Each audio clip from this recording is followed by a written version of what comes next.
And off we go to Florida, up and away, getting the heck out of the Midwest and landing down at Orlando International Airport. A familiar sight. They got tons of flights coming in here. Yeah, you got to put up with all the Disney gangs, but we get out and go right to the coast. So we got to jump on this little tram and just head out and get our rental car at G19 and get the heck out of here. So if I can get a Bloody Mary or vodka tonic in my hand by dusk, I'm doing good. And here we are, coastal Florida. You just can't beat it. I've already called ahead to Sounds Good Music, and Chris has set aside some 45s for me, so I'm feeling pretty good about it. So we'll get a little dinner in, we'll watch the sunset, and I'm going to head down there and see what they got. So you just can't beat the Florida coast, though, to unwind and to chill. And if you can get a oceanside dinner and a little cocktail while the sun sets, it sets the table for some good vinyl digging. And that's what we're going to do this trip. I'm going to take you along with me. Enjoy the ride. All right, here we go. This time we're back in Florida, and I didn't get the Bronco or the Ram. I got the Hyundai. So I've got a driver, though, and she's pretty cute. And we're going to go down to Port St. Lucie. I've called ahead and talked to Chris and see if I can get some good soul records. A lot of collectors down here in Florida, and you never know. Palm trees and sunny skies. The best thing about Florida is the sunshine is there 365 days a year, and if it does rain, it only lasts about a half hour. So I'm cruising down A1A heading south. Port St. Lucie and vinyl is on the horizon.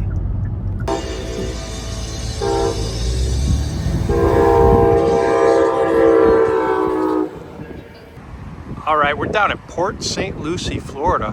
Sounds Good Music. We've been here before, and we're gonna do it again. Now this time I called ahead, and Chris, the guy, said, yeah, come on in, we still have the 45s. So I'm looking forward to it, and hopefully we'll have some luck. Maybe some Northern Soul. Well, there you go. Place looks good. Got new light bulbs going in, and we got some 45s to dig. So Chris is hooking me up. He says the turnover has been enough that I should find some gems. So let's start looking. My goal of this trip is to be disciplined. Okay, who am I kidding? My goal of every trip is to be disciplined. But can I be disciplined? When I see picture sleeves, I just get pumped up, even though they tend to be not that valuable in this time range, which is 80s. These were 3 for $5, though. So I figured, well, I might as well stock up on a few of them. It is sort of a weak part, and these were what they call face records, where you buy a record and someone's face takes up the whole record. So Madonna had a lot of them, and so did a lot of other female stars from the 80s and male stars. So I think they're probably worth anywhere from $1 to $3. But every once in a while you find a gem. And I just had a listener or subscriber tell me a really moving story about how he started collecting 45s in the 80s. So we have to turn our heads to that next group that's coming down the pike. Not just the 60s and 70s, which are very popular and very valuable, but that generation that started collecting 45 in the 80s, especially in the States. So we got a lot of Madonna in here. We got a Vanity I picked up. Anything by Prince and his entourage, I always pick up, and they tend to hold their value pretty well. So you have Prince, you have Vanity 6, you have The Time, you have Apollonia, you have The Family, you have the new Power Generation, all the way up into the 90s. Now you got to remember, Jackson's jumped ship on Motown, and they went over to Epic. So you got Michael Jackson, you got Jermaine Jackson, you have Janet Jackson, and the Jackson 5, which were no longer a real thing because they couldn't use the name. You got the Thompson twins, of course. They scream 80s. Don Johnson, not so much. We pass up on him. I'm going through these double speed because the ones that I pick up, I'm going to go through in a little bit more detail. But yeah, I got sort of suckered in. Chris said, yeah, they're for sale, all the ones with the red dot. But it is a weak part in my collection. And really, I'm probably going to buy these, sit on them for a while, and maybe they'll gain value with time. Who knows? So I'm not seeing any classic like Smiths or anything like that, or even Bowie. So these have been picked through pretty well. Not one Prince in the lot. Like I say, I picked up the Jacksons, but not even solo Michael Jackson. These are really picked over and picked through, and so you don't even get the Michael Jackson solo stuff. Warner, yeah, they're probably going to make it in the Rock and Roll Hall of Fame. I know McCartney gave him a nice little shout out on the internet, so pick that one up. George Benson, yeah, that's what I would call 80s jazz, and a great hit on Broadway live. Stevie Nicks is starting to really warm up on the collector circuit, and so I picked that one up. So sometimes it's the lesser known hits that you want, but this is a pretty well perused rack, and I would dare say someone's been through here a million times. Cyndi Lauper, great talent, but just not a lot of collectability there. One of the things I told myself that I was going to lead with was value. Is this record, and you should think about this when you're buying, is this record adding value to your collection? Yes, for me, I'm going to pick up anything that says Jackson on it because I'm not far from where the Jacksons grew up in Gary, Indiana. But if you buy a record for $1, I would say you should be able to turn around and sell it for $2 or $3 for it to be of value to your collection. Or will it be of value? Mick Jagger solo, probably all day long, just because I had that album and his affiliation with the Stones. Bangles, got a little scratch on there. I did not pick it up. Normally I would because Manic Monday was written by Prince. So that's I consider that almost a Prince crossover. Don't be afraid to get doubles if it's something that you want in your collection. Now, will this pan out? The 80s stuff, maybe in 10 years, maybe in 5. I don't know. As these rock and rollers pass away, you're going to start to see movement in terms of value. It happened with Prince. It happened with Bowie. It certainly happened with Queen, and it took a while with Queen. If you remember their whole song Bohemian Rhapsody getting in the movie where they did Wayne and Garth driving down the road in a Pacer singing Bohemian Rhapsody in Wayne's World. That really brought Queen to a different level, and they just kept going up from there. So the Queen catalog sold for $1 billion. That represents value of the song themselves. I think the Stones still, like, even like this is probably a $5 to $8 record. Van Halen, Eddie died just a couple, 2, 3, 4 years ago. Should go up in value, but I haven't really seen it move in that way yet. The Who, get your Athena, but Eminence Front is the one you want to pick up. That's like a $10 or $11 record. The Police, they're just... One thing that pisses me off about the Police, they never have a good twofer. It's always like a no-name B-side. It's just like, give me a good twofer. The Beatles were great about that. No doubt about it. Bryan Adams, got it. I got all this stuff. This pretty common stuff. So I'm just flying through this stuff pretty quick. Now, if you notice, I'm no longer in the red tag records either. So these are all like $4 a piece, $4 or $5 a piece, and they're just not worth it. You know what I mean? Was not was, and a lot of them I have. So Hold Me Now, one of them had a red sticker, one of them had a green sticker. So 3 for $5, yeah, I'll pick up a Hold Me Now. Another Face record. Now this is a really cool sleeve, the Breakup song by Greg Kihn. I think the sleeve is very cool, retro. Girl looks like she just got broken up with, so we buy that one. And there you go. I've got most of these, Madonna and other Face records. I think Madonna's stuff will, when she passes, I think her stuff will go up in value. But for right now, she's not really on the charts anymore. And there's a million second, third generation Madonnas coming out.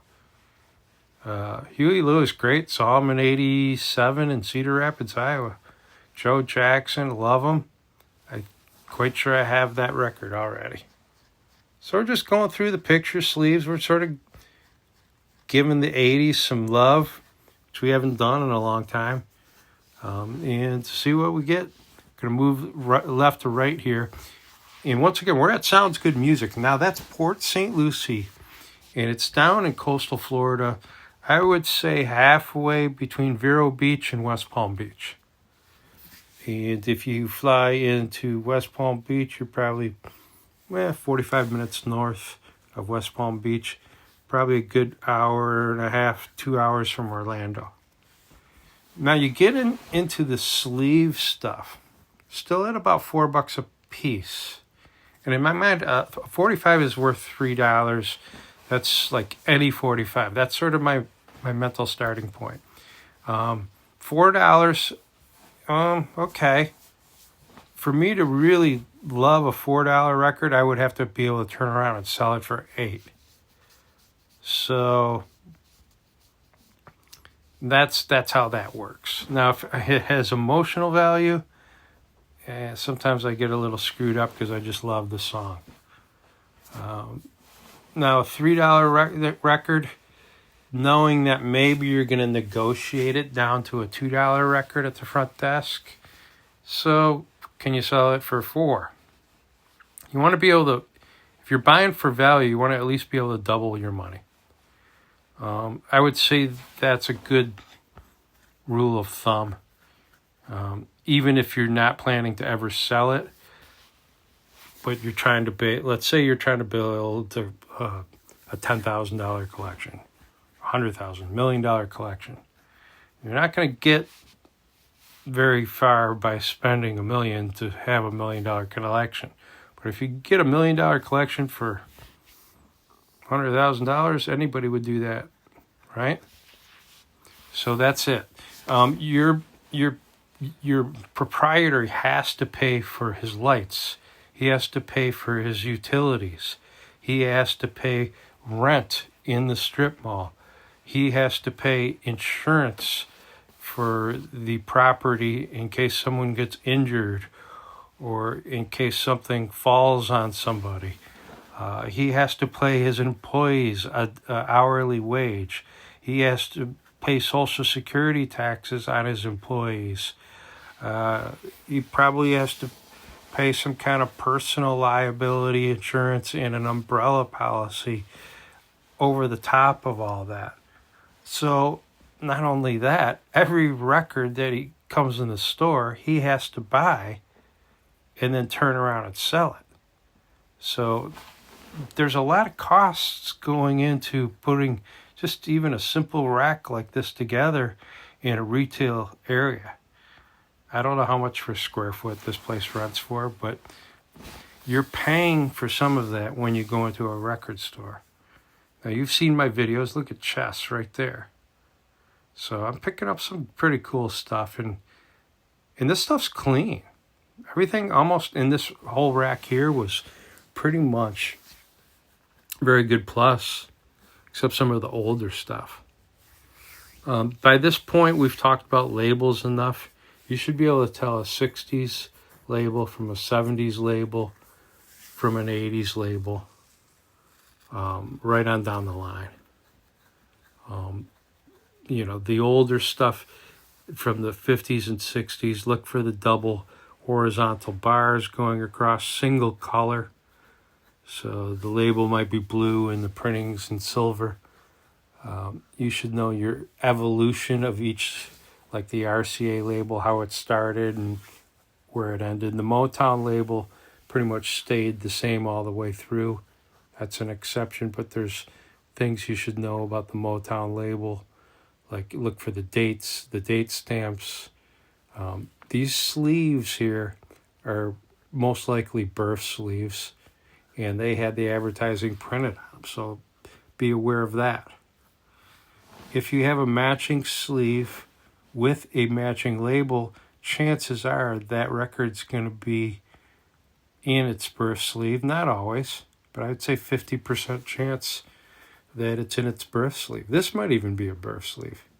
You could have a plain birth sleeve, but a lot of times the promotional printing on the sleeve itself will match the label right down to the logo at sometimes.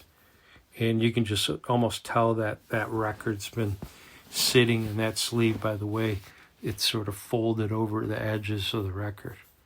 There's a nice rare earth in there, a little beat up. That's a Motown label you might not realize. Know your subsidiary labels. So do you know that, Atco is a subsidiary of Atlantic? Do you know that, your Volt is related to Stax?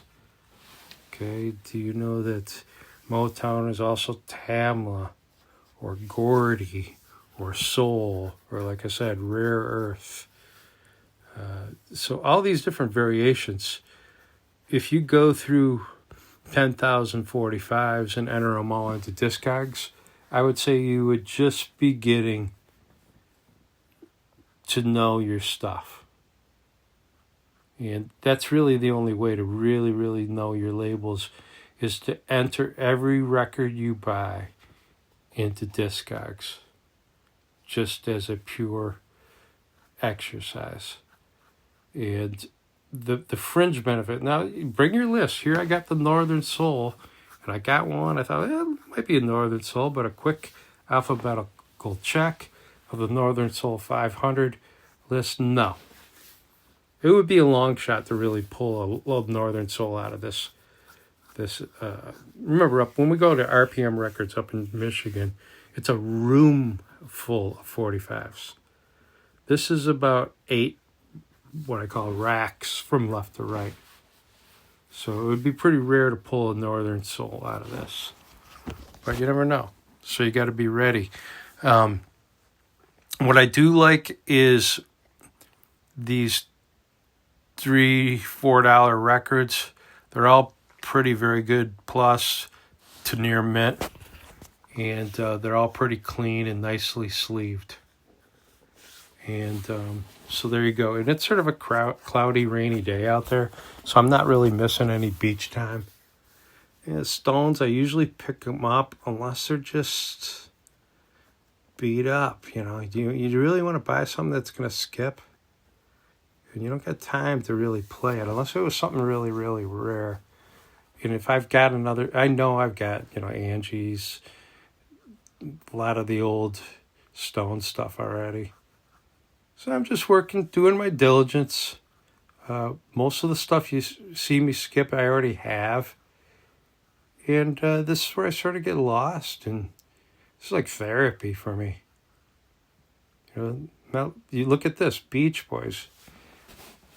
As I'll mention again, I would pick up anything with Brian Wilson's name on it right now.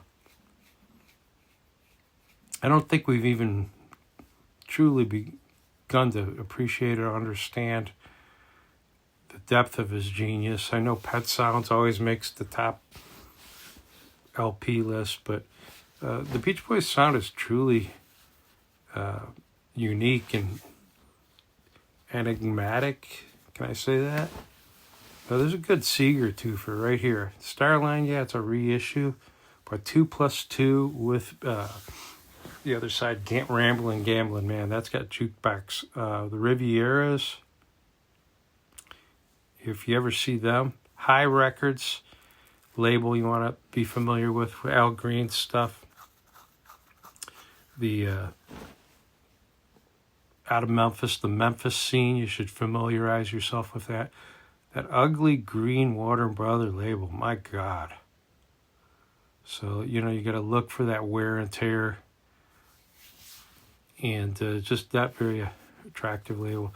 You're looking the 70s and 80s, you started to just see a lot of these indie labels or smaller labels were getting absorbed by your MGM and all your big movie and media companies, ABC, ABC, CBS, MGM, Warner Brothers. I think there's only 3 big ones left. Universal, is it Warner Brothers, and what's the third one? Sony, I think. So I think it's like Universal, Warner, and Sony. They're pretty much, all these labels pretty much have been absorbed by those big 3. Collectibles labels are very cool. I know DJ's going to yell at me for buying that one, but they're almost always a twofer, and they resell real well if you like to resell.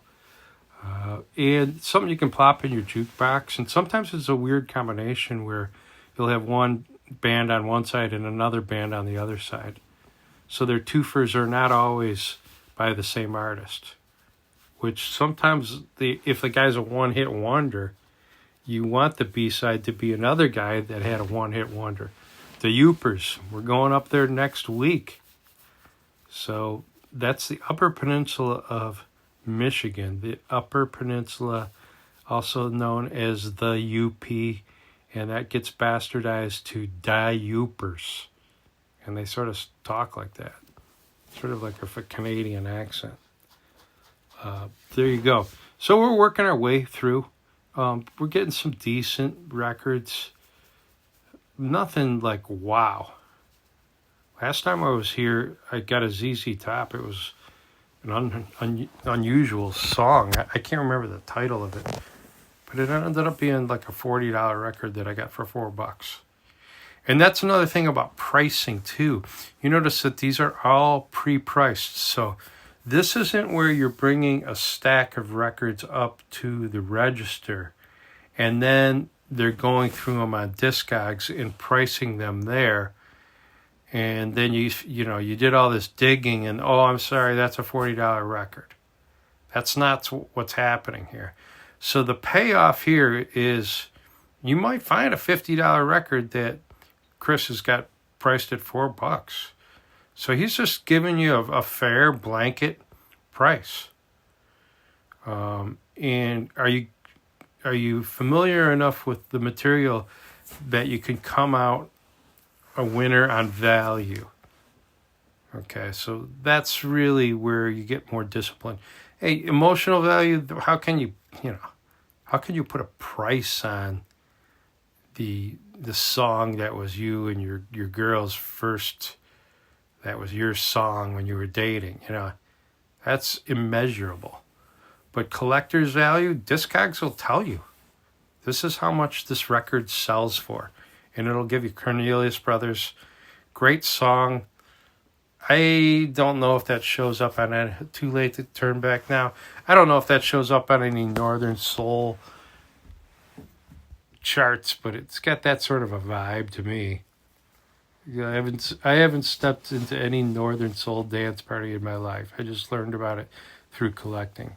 And you should too. You should familiarize with that yourself with that scene, because it's probably the hottest scene in collecting, just because of the scarcity of the records in the UK that these guys play, these DJs.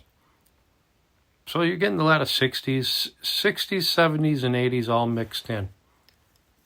And just working our way. I think we're down to the $2 ones now. It's that simple. I mean, there's nothing fancy here. I think my goal was to spend about $100. That's a nice Stax classic label. That little finger snap right there, that should just get your attention all the time. So you want stacks. And the classic red and black Atlantic label. Epic with a Epic sleeve. Oh, these are commons. A lot of reissues. And nothing really like, you would like, the 80s, like I'm not seeing, like I said, any Smiths or any Devo or like ultra iconic 80s, like, if you saw like, some hardcore punk or something, pick it up. Punk is rare. You just don't see it. Even like I'm not even getting any Billy Idol out of this. But give me a break. If you ever see like Sex Pistols or Public Image Limited, or another one that's rare is Violent Femmes. I don't think they put out very many 45s. But Devo I would pick up all day long. And I would pick up Violent Femmes all day long. Pretenders, I got a lot of their stuff, but a lot of their stuff isn't that rare. Police isn't that rare. Like early Police, maybe off their first album. Look for that. They were sort of a punk band in the beginning. Ramones, all day long. If you see anything by Ramones, pick it up. You just don't see it very often. The punk pressings, a lot of people weren't buying punk records. It was just, at first, nobody knew what it was. So Sex Pistols, Ramones, Dead Kennedys, Misfits, any of that LA punk scene, jump on that. Circle Jerks, any of that stuff. Just, even if you don't like it, for collectability and value, you'll be very happy that you did it. You'll be very happy that you did it. So that's that. Rockabilly, not to get off on a tangent, but rockabilly does real well. But that tends to be mixed in with a lot of the country stuff. Your jukebox, Virgin Records, jukebox only. I pick those up just because sometimes they have some value. And that's about it. One thing you can do, now that's a birth sleeve with a Motown. Most certainly. And right there. So sometimes you're like, oh, you got two Motowns with two Motown promo birth sleeves. You're going to want to pick those up. And the rest of it's just what you like to do, I try to make these videos, and I would say this one's geared towards the middle of the road collector. Because I'll do my Northern Soul videos. And as a matter of fact, we left off with letter L up at RPM Records. That's going to be coming up soon. I'll probably shoot it in about a week.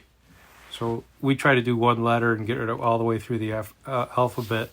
And we found quite a bit of Northern Soul up in Michigan. But that's where you're walking through an alphabetized room from A to Z with a list from A to Z of Northern Soul. This is just sort of freestyling it. And my goal is to get out of there for $100, out of this store for $100. I don't think I'm going to do it at the rate I'm going. But that's always my goal. All right, we're getting through that last bin. Try to leave everything the way you found it. And have the label or the record with the A side facing you, the record up. Now this is his sort of, and I sort of cut this off a little bit, but this is his sort of specialty bin. Like replacements. Now look closely on this and I'm like, that came out like 2022, so it's a reprint. And these I thought were a little bit overpriced. So I got that one of the White Stripes. That's the Christmas one. Now this one really caught my eye because I don't have it. And I'm like, I'm like, that's White Stripes. That's Meg White. Doorbell, I think, is the name of the song. So I'm setting that one. That's a keeper. It's a quiet, overcast day on the Atlantic Ocean today, which means it's a good day to go through our finds. And I'll tell you what, we got an interesting episode here. Not only did I scored big on a bunch of picture sleeves and sleeved 45s. But at the very end, Chris brought out these two boxes. So I'm going to try to put these in some kind of organized fashion. Once again, we were at Sounds Good Music down in Port St. Lucie. Frank, the owner, we still haven't met him, but apparently he's a musical visionary, explorer, and owner. So Chris knew we were coming because we called ahead and rolled out with this baby at the very last minute. And I really like this retro metal. So I'm going to try to put them in the order that we found them, and let's get started going through these and see what we got. All right away, Chris directed me to these red sticker picture sleeves. Now, normally I don't collect picture sleeves, but I had a subscriber that just said, I love 80s music and I really like the picture sleeves. And it made me think, you know, what is going to be the next big thing when all these Taylor Swifties grow up who are into female lead singers who splashes her face all over her record and her 45 and her 7-inch and her LP. What are they going to do? Well, maybe there will be a movement to go back and collect all the icons of female rock. And we're starting to see it already. Tina Turner, obviously a legend. These are all sleeved. They are all in really good shape. So I had no problem just picking them up. As a general rule, if it stayed with its picture sleeve, it's probably going to be in better shape. Now, the beauty of it, they were 3 for $5. So the price was right. And Frank probably wanted to get rid of some of this old merchandise. So I'll go through these, and not a lot of commenting. The picture is really the essence of the whole thing. You know, you got Tina Turner as a badass. I'd never seen her with a guitar before. So it's really more for the visual. And this is, I think this came out of Mad Max. You know, the big one, We Don't Need Another Hero, that was the big hit there. But, and then, you know, Stevie Nicks. I can't tell you I know this song off the top of my head. And, but the visuals on it, and Stevie Nicks is, you know, the next young generation. Of course, produced by Jimmy Iovine. You see a lot of names here from the 80s, okay? And that's what we see with a lot of these older ones. Now, Mick Jagger actually had this album, was called She's the Boss. And I just love this. This was a good song off of the album. And that's Mick just laying in bed in a hotel room, obviously. Just Another Night was the good one. And a lot of people played on this album. I think Pete Townsend played on it. I think David Gilmour played on it. Jeff Beck, maybe. That was Mick when his mid-'80s. Cyndi Lauper, All Through the Night. And, you know, she's getting a lot of people are looking back at her. If you watch that, what was it? We Are the World. There's a Netflix special on that. And they talk about Cyndi Lauper a lot. She didn't want to do it. But she nailed it. Her and Huey Lewis. That's a great special if you want to get back to the 80s and find out who these people were. Janet Jackson. I mean, I got to do the Jacksons, right? She grew up 20 miles from my home. Gary, Indiana, 2300 Jackson Street. So she's the youngest of 10. And she sold over 100 million albums herself. So you got to do Janet. Debbie Harry, I don't know why, but Frank and Chris had a lot of these female lead. I thought, you know, it's a little genre I don't have much in, and the price was right.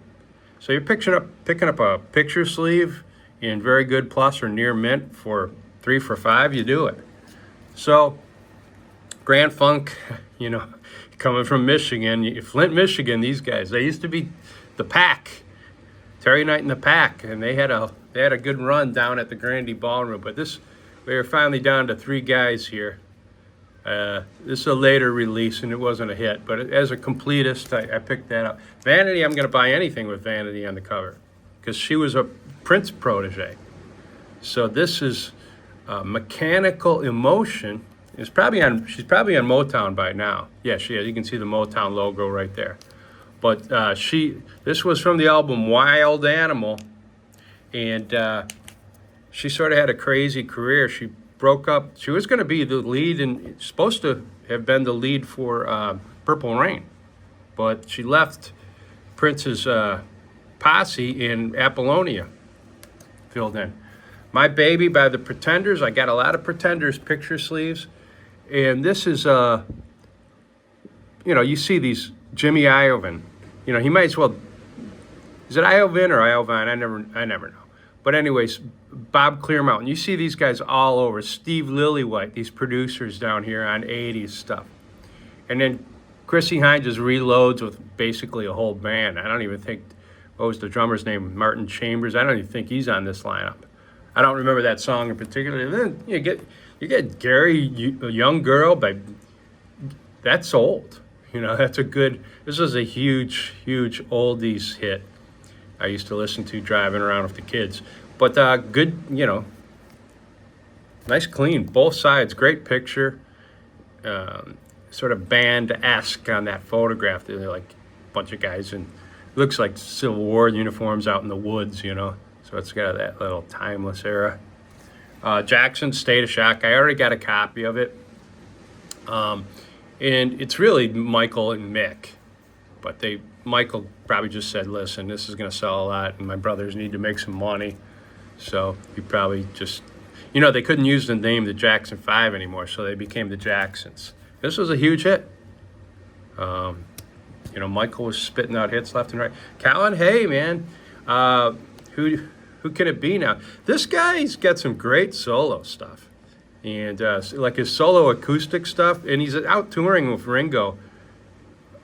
I think currently he's one of the all-star band guys. So I think I like this guy. I've heard some of his solo stuff. So that's a demo picture sleeve. I don't know the song. I was in the bar the other night with my wife. I said, this would be a great karaoke song, Hold Me Now. It's probably their best song. And this guy's, he was a bass player. He wrote all their stuff, Tom something. But who can't let lovin' start? That's a line from Hold Me Now, but I didn't realize it was also a song. But Tom Bailey's the guy's name.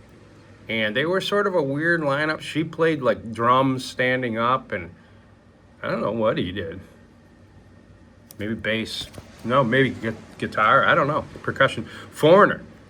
That was yesterday. One of their later hits. I think they're on their way to the Rock and Roll Hall of Fame. I think they should be.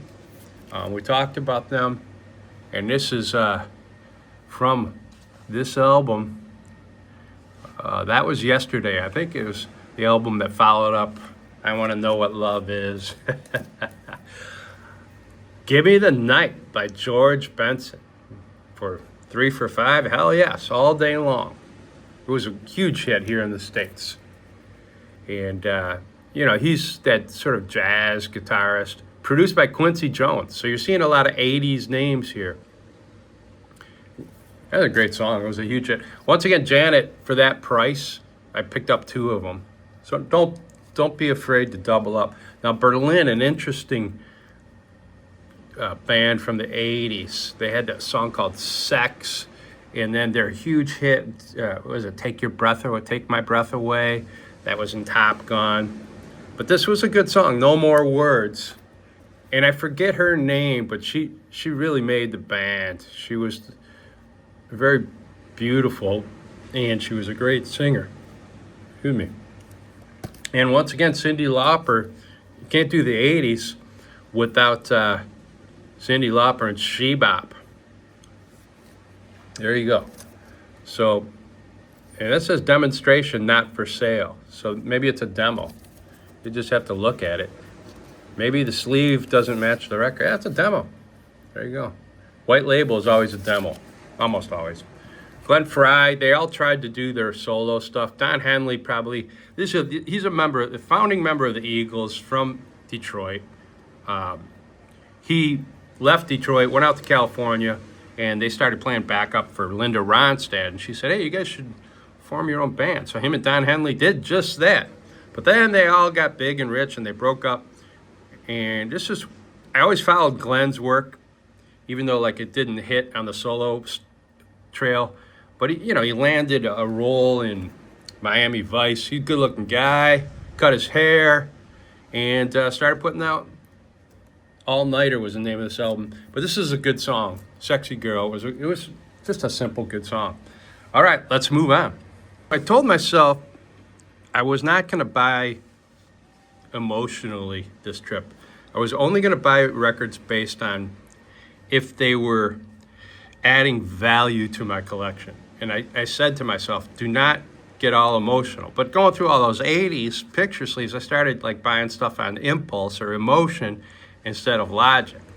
So then, the juices start flowing and you start buying more. So now I'm not in the sale bin. So Frank's genius. He starts you off at the sale bin to get you going, get your juices going, get the blood flowing. And as you move from left to right, you can hear a little thunder in the background. It's a cloudy day. It's a good day to do this. As you go from left to right, you're no longer in the sale price anymore. But Rolling Stones, She's So Cold.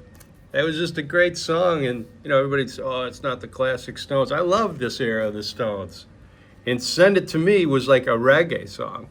I had this album the first day it came out. Apparently it was a bunch of leftover stuff, but I liked it. It was just simple. She's so cold, she's so cold. Alice Cooper trying to do new wave. Got rid of the makeup. You got some kind of leather. He almost looks like Judas Priest there. But this is a great song.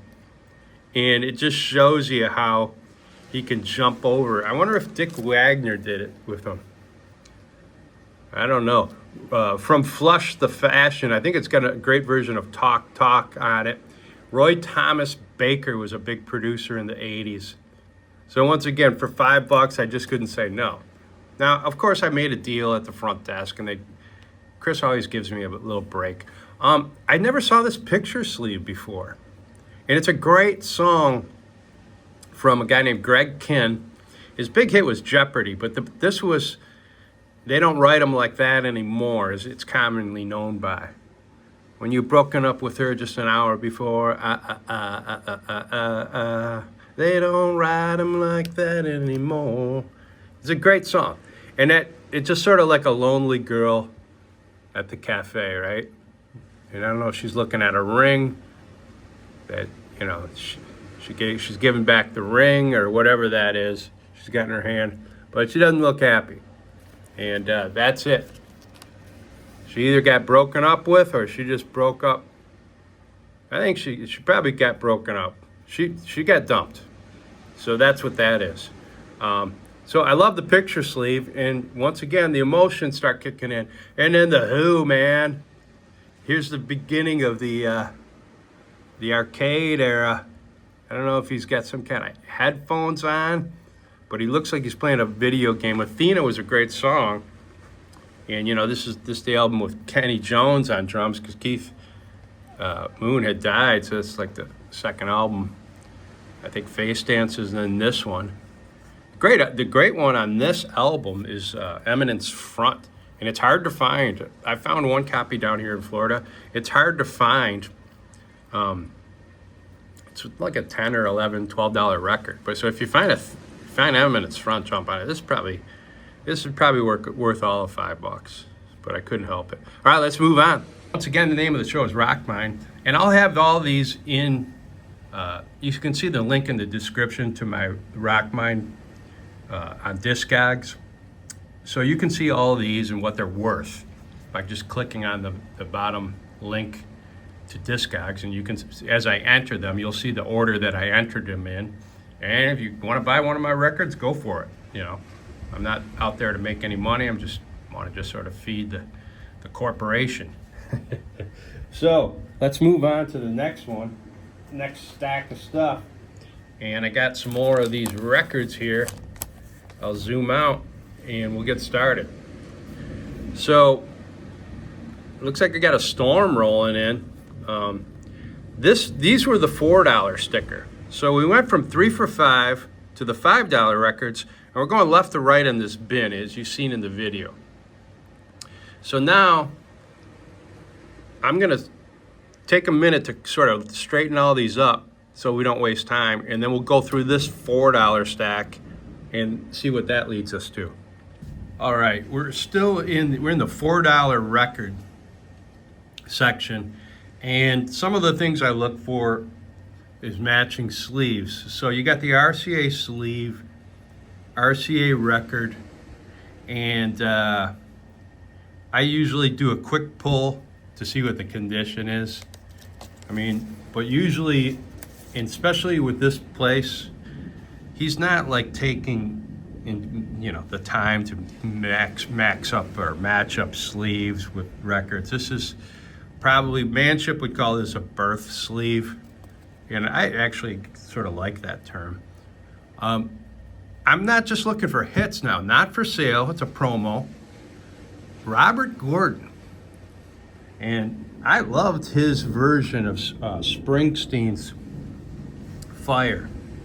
Pointer Sisters had the big hit with it. But he did a lot, he was sort of a rockabilly guy, and he did a lot of, he did work with Link Wray, who, if you know, is a seminal guitarist, who, like a power chord inventor type guy. And sure enough, it says here, Rockabilly Boogie, which I'm familiar with that album. And I don't know this song, but I like it. And I like the way that looks. Both sides. So let's see if we can just flip through. The lighting's starting to get a little dark out here. Might have to turn on the turtle for some extra light. I got a turtle light. Here we go. Let's see if I can zoom in on the label here so you can see a little bit. One Mint Julep by Ray Charles. And you see a lot of his stuff on the ABC Paramount, but I don't see a lot of his stuff on the Impulse label. What else? Quincy Jones. Anything arranged by Quincy Jones. He's not just Michael Jackson. Q, they called him. He did stuff for Frank Sinatra. Oh, we get a little lightning here. So there you go. Quincy Jones doing Ray Charles. I'm buying that all day long.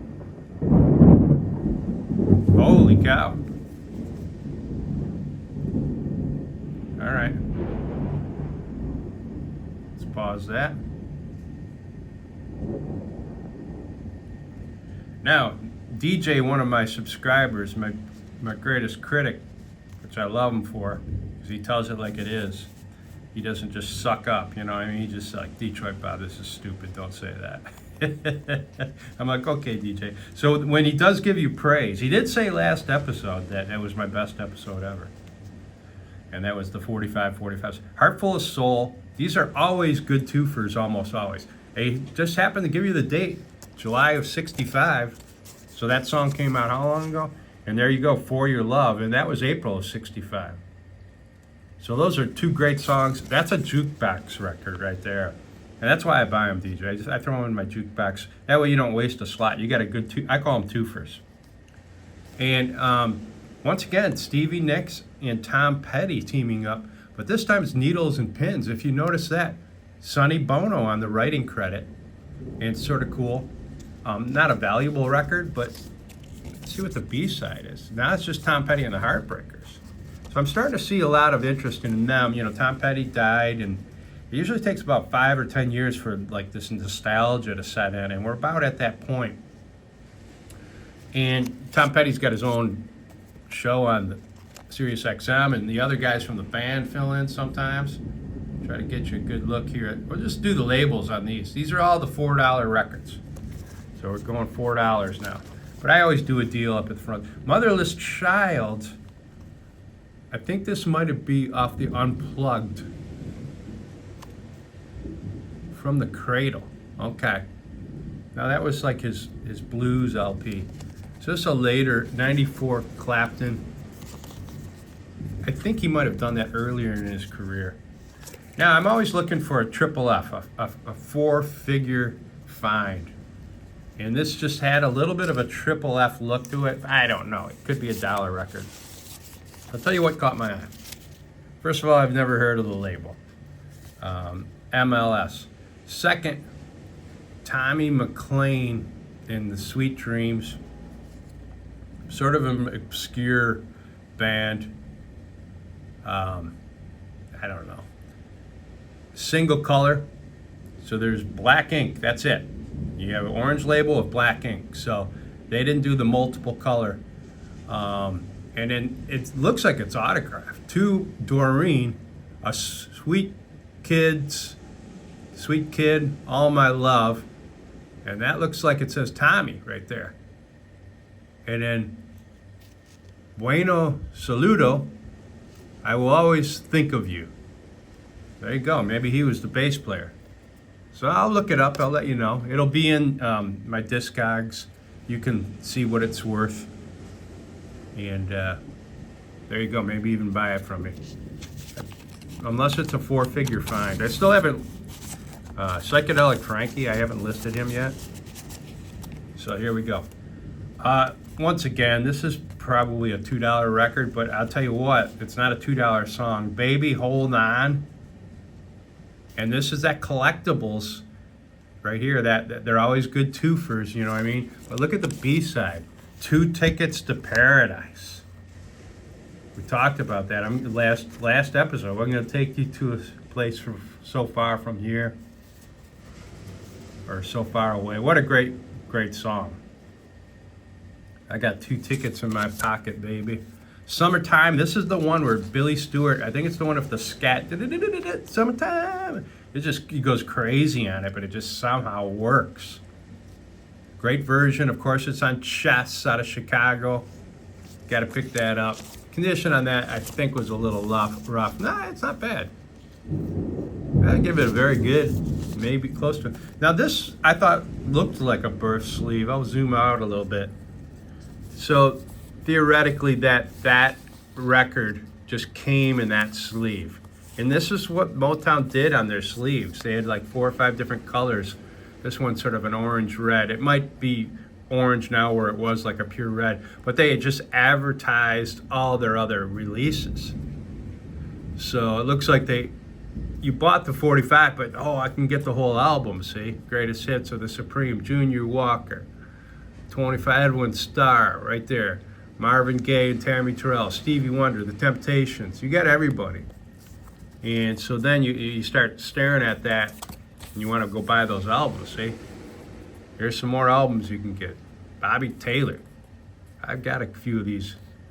Pretty good. Sometimes these albums, this Motown #1 hits, they have like different versions, like stereo versions of the mono stuff that you never heard. You're like, I never heard that little hi-hat. The Sound of Young America.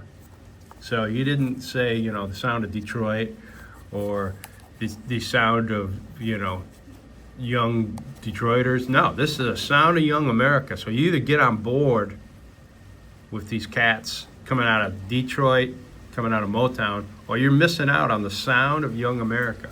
That was the whole scene. That was the Detroit scene. Here comes the rain. Oh boy, better cover up these records. So I'm gonna try to get through the stack. Hello. The Riviera's California Sun. Hell yes, all day long. I think they were from South Bend, Indiana, and went in and just recorded this. I don't think they did it. No, they didn't do it originally. I can't think of the name of the band that did it. You guys can help me out on that one. How was the condition? Very good. Clean that up, I'll get it into very good. John Cougar, coming from Indiana. A minor hit. This was before, I believe, Small Town. Here, Hurts So Good. So that's just to complete that. Atlantis on Memory Lane. The B-side, I know this song gets talked about a lot. It's got a sticker, not for sale. Toto, Africa. There you go. Here comes the rain, people. The best thing about this song, it's a good song. Got overplayed in the 80s, right? 82. But Weezer's cover of it is incredible. And I paid way too much for that 45. I think it came out like Urban Outfitters or something like that. You had to buy it from the store, but I found another copy. Anything with a Brian Wilson writing credit right now, I would buy, because he was the last of the Beach Boy brothers, the last of the Wilsons, one of 3. Brian, the main genius songwriter of the band, followed his brothers Dennis and Carl in passing away over the years. So there you go. And he lived, got a chance to see him right here in town, right here in coastal Florida. Bob Seger, Starline, and this is, in my opinion, one of the greatest garage rock songs. Apparently Jack White likes it too, because he re-released it with the original artwork. You should pick this song up because it was only the original hit in Detroit. And it's not the Bob Seger that you're thinking of. This is the early garage rocker, and this was his other one. And Bob, you can see the videos of him on keyboards here. Like, but you can tell, man, that guy's got he's got something to say on these two songs right there. The Mashed Potato Time, you're always doing a dance back then. The Jerk was a dance. Limbo was a dance. The Twist, the Mashed Potato, the Watusi Camel Walk. So they're always trying to cash in on the latest dance craze. I think the Mashed Potato went something like that, right? So you were mashing up the potatoes? I don't know. George Benson on Broadway, back-to-back hits. And I think this is the live version, and it's incredible. My roommate had this up in East Lansing, freshman year of college, Lady Blue. It's a great song by Leon Russell wrote that, but anything George Benson does is incredible. Once again, I got to do some of these twofers. Daydream with Did You Ever Have to Make Up Your Mind? The Upers, we're going to do an episode in the UP, that's the Upper Peninsula. So I had to pick this up. Rusty Chevrolet and Smelting USA. Probably a take. So that smelting is fishing, and there's these little tiny fish the size of a minnow, and you dip them, catch them in a net. So I had to get that. The Who Are You? Started high school listening to that. First time on the way to football practice. In the back seat of a late 70s boat, we called them, big, huge Detroit cars with stereo speakers full volume. Blew my ears out and blew my mind. That was my start of high school. Appropriate. Who are you, man? Figure it out, dude. Rod Stewart, Maggie May, and a good B-side, Reason to Believe. So that, once again, hard to say no. BT Express, I don't know this song, but their big one was Do It Till You're Satisfied. And so I pick up like the lesser known soul songs by good bands. This almost looked like a birth sleeve. Like you got this like modeling of the paper around the edge. It suggests like this thing, they just got the age of, it's like, this just sat on a shelf. So I checked it out, it's in good shape. Cornelius Brothers. There you go, Too Late to Turn Back Now. Holy cow, we're gonna get through the stack and take a little break. Spinning Wheel with You Made Me So Very Happy. I couldn't say no to these twofers. Now here's a good Stax label, Mel and Tim. You probably know them for Backfield and Motion, but I don't remember seeing a lot of their stuff on Stax. So it's 72. Hello, here we go. And I think I'm going to take a break. So hang in there. We still got these two big ones to go through back here. And I'm still not even through with the initial finds. All right, Detroit Bob, we're back in, well, it's raining and thundering, so I don't even know how the audio on this is going to come out, but I'll try to get through this last stack. Now, we were down to the final bin, which was the $2 bin. So, you know, I just kept loading up. So let's zoom in on these labels so you guys can see them a little bit better. And tell you what I was looking for. So this record, Motown came out with this Yesteryear series, which was sort of like their oldies, but Hitchhike, Marvin Gaye on a writing credit there. And I just pulled it out. It's like, it's in mint condition. These are unusual too, these jukebox, 4 jukeboxes only. You don't see a lot of them. Bonus track, not available on any album. And in 1993, who was putting out 45s? Well, Janet Jackson was. So who knows? These could have been like bars that still had their jukebox and they wanted records. And this song's called If. So you don't see these a lot. You see them in Italy. Italy's got a whole bunch of these that are very collectible. There's one that has a Nirvana song on it, if you can find it. I think it's, and then Italy, they'll back them up with a different artist. So it'll be like Nirvana and ABBA. Dreaming with the matching, company sleeve. So I can't say no to that, right?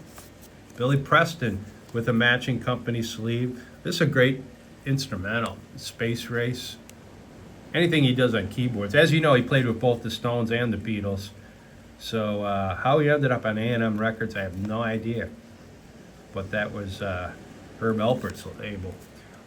Sugar Daddy, and it looked to be the original picture sleeve, or the original birth sleeve, to borrow Manship's term, and it looks like it's never been played. So you just have to, for $2, are you kidding me? Just as a historical document, man. You got to pick that up, right? That's why I love going through these bins, man. A lot of these probably came out of collections. He says, where he buys collections, Frank does. So same thing here. And you get in a run where you get two of them that are, this has got a cutout hole, but that's just means it was discounted. Or I heard a term the other day. All these terms for records, like the triple F, because it was Psychedelic Frankie was my first triple F, and that's a 4-figure find. So $1,000 record, 1,000 or over. I'd like to find a 5-figure find, $10,000 record. That would still be a trickle. Then we'd have to go SFF, a 6-figure find. But anyways, that's that. Great pickup for $2. Bob Seger, he started writing these sort of mid-tempo ballads, and they're just great songs. So, Feel Like a Number was a rocker. But by this time, he was sort of middle-aged. He'd been out on the road a lot. Here's another Motown yesteryear too for Someday We'll Be Together. And like I said, I pulled it out of the sleeve. It's like mint condition. So you just can't say no to that. It's probably never been played. For $2? Are you kidding me?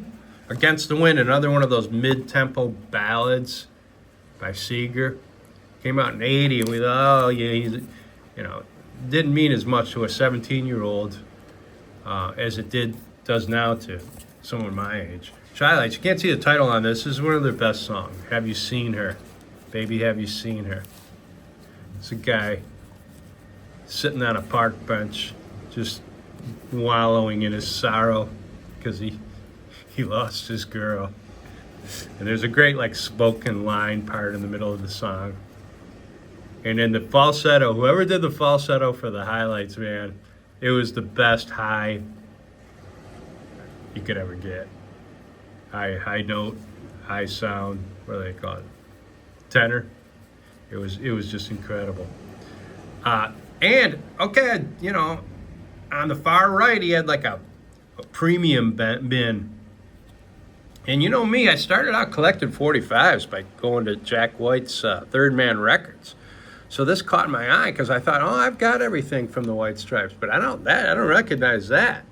You take a look at it, it's sort of a cool cover. So I'm like, there's Meg White playing some drums with some weird looking twin kids at a farmhouse. It's always visually oriented. My Doorbell, I remember the song, someone's at my doorbell. I just keep saying it over and over. Sure enough, the White Stripes, and I take a look at it on the inside, and I even got more interested because it's on red vinyl.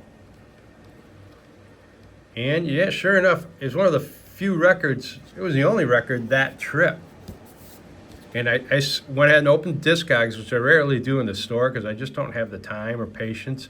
But I scanned it, and it's probably worth $20 if you consider, if you bought it, you would have to pay shipping. It's got sort of a weird sheen to it, almost like some oil from someone touching it, but that could just be a flaw in the manufacturing process. But Third Man Records, Jack White's stuff, the art and the presentation is unmatched. So if you wanted to just start collecting 45s, modern stuff, I would just get everything he puts out on a 45. That's what as part of my sub collection is all the Third Man stuff. So I've gone through that bin before, but I got like a separate bin for Third Man records. So for 20 bucks, yeah, throw it in the stack. You know, I'm gonna probably make some kind of deal, which I did up at the front desk. But that's what really got me going. And I thought I tried to stay disciplined, and I think for the most part, I did. I didn't buy any bubble gum, you know, any stupid stuff that I already have. But just as I was getting to wrap everything up, out comes Chris, and he plunks down 3 of these big. He goes, these are unsorted, unpriced, and I'm getting ready to leave, and I can't say no. So part 2, we're going to go through these because this is going to take it to a whole different level. So this potentially, you know, someone walked into the store and my husband just died and I have to get rid of these old records. And she just drops them off. And I talk to guys who run record stores. This happens all the time, you know. And it's just like and for all you know, this guy's spent 30 years collecting the contents of these boxes, you know.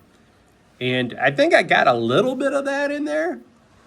There's definitely some surprises. You're going to see some Beatles, so you're going to want to stay tuned for part 2 of this episode because I just don't have the time.